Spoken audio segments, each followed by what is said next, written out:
Recorded Books presents an unabridged recording of Avenging Angels by Mary Stanton, narrated by Julia Gibson. Chapter 1. A quote from To Sleep by John Keats. Turn the key deftly in the oiled wards and seal the hushed casket of my soul. Brianna Winston Beaufort wasn't interested in antiques particularly, but the desk really was a beautiful old piece. Made of dark, hand-rubbed cherry, it had legs that ended in hand-turned lion's paws. The top was inlaid with fine-grained leather, edged with a hairline of gold leaf.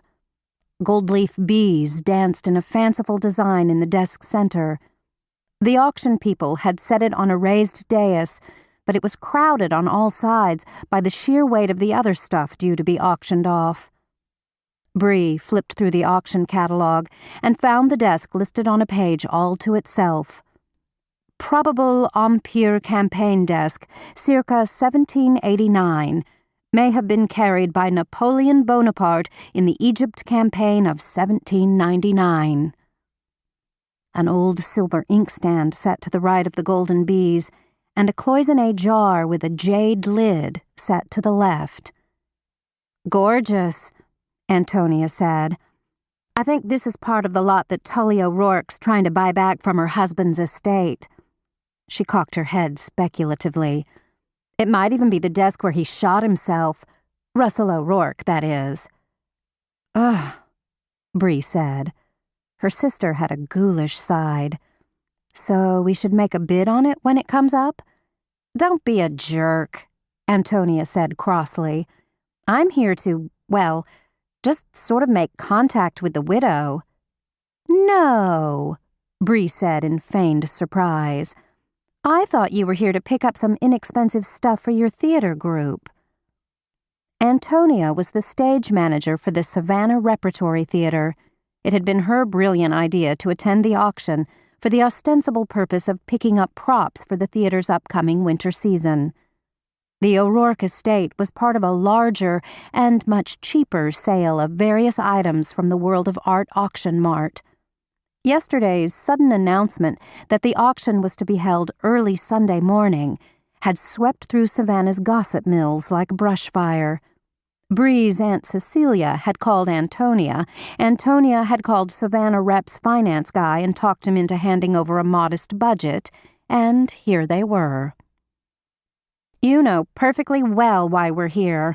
Aunt Sissy promised to introduce me if we just happened to run into each other here, and how can I pass up a chance like this? But I'll tell you this, trying to grab her dead husband's desk out from under her nose isn't going to make the best impression on Tully." Antonia poked fretfully at her hair. "I don't know why you insisted on dragging along with me anyhow."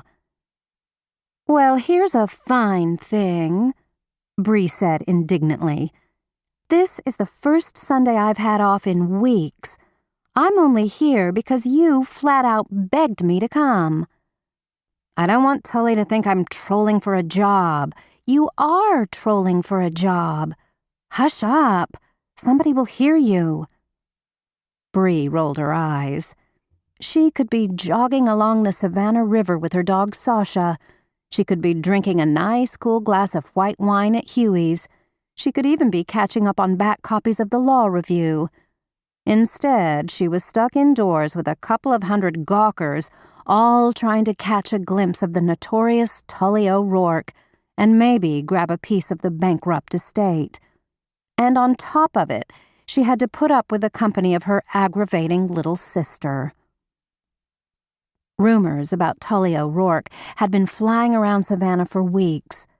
The widow had recovered both her composure and a pile of insurance money after her late husband's headline-grabbing suicide.